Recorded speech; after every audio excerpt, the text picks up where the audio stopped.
আমি একটা জেনাকারিনী মহিলা, আমার গর্ভের মধ্যে একটা অবৈধ বাচ্চা আছে, আপনি আমার বিচারটা দুনিয়ায় করে দেন, কারণ আমি দুনিয়ার বিচার সহ্য করতে পারবো, জাহান্নামের আযাব সহ্য করা সম্ভব হবে না রে ও খলিফাতুল মুসলিমিন।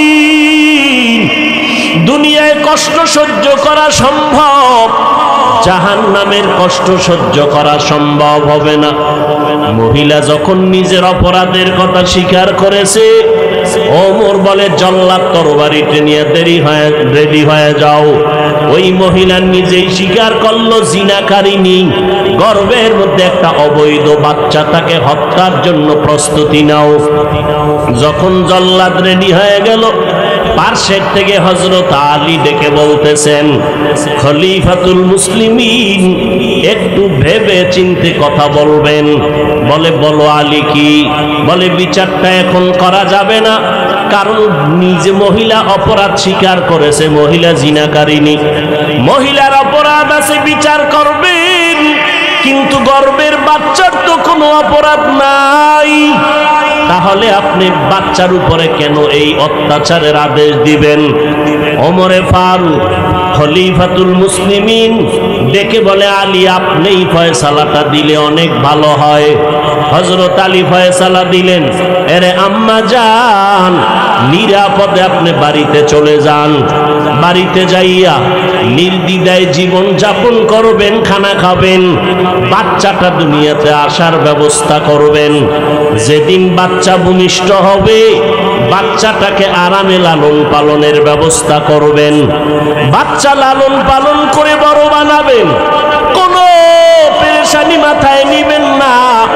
বাচ্চা যখন নিজের পায়ে দাঁড়াইয়া কামাই রুজি করতে পারবে, ওই সময় আপনি আসবেন আদালতে, তখন আপনার বিচার হবে, বাচ্চার উপরে জুলুম করা হবে না।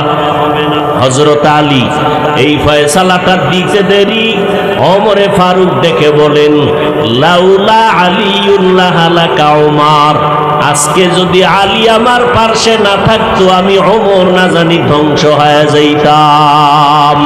এলমেরা জাজো করদন বেহিসাব, খলকে রাদাতন জওয়াবে বাসওয়াব।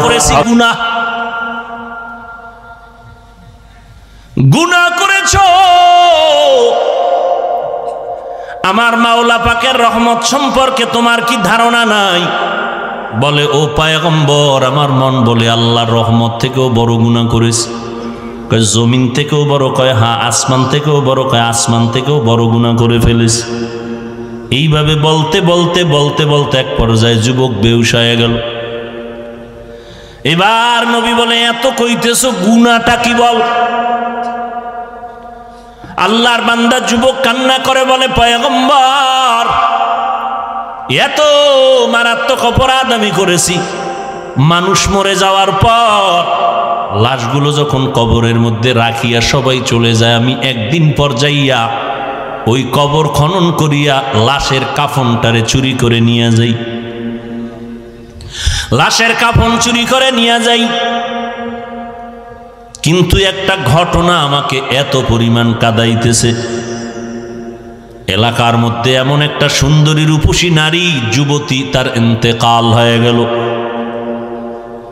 কবরের মধ্যে সবাই দাফন করলো, কাফন দাফন করে বিদায় হওয়ার পর আমি গিয়া যখন পরের দিন মাটি খনন করিয়া কবরের মধ্যে সুন্দরী রূপসী ওই কন্যা নারীটার কাফন নিয়ে আমি যখন টান দিয়া চলে যাইতেছিলাম, পেছন দিক থেকে আওয়াজ। এক পর্যায়ে আমি আবার ওই লাশের সাথে জিনায় লিপ্ত হয়েছিলাম। এরপরে যখন কাফন নিয়ে রওনা দিলাম, হঠাৎ করে ওই যুবতী দাঁড়ায় গেল, আওয়াজ দিয়ে বলে, রে বেঈমান,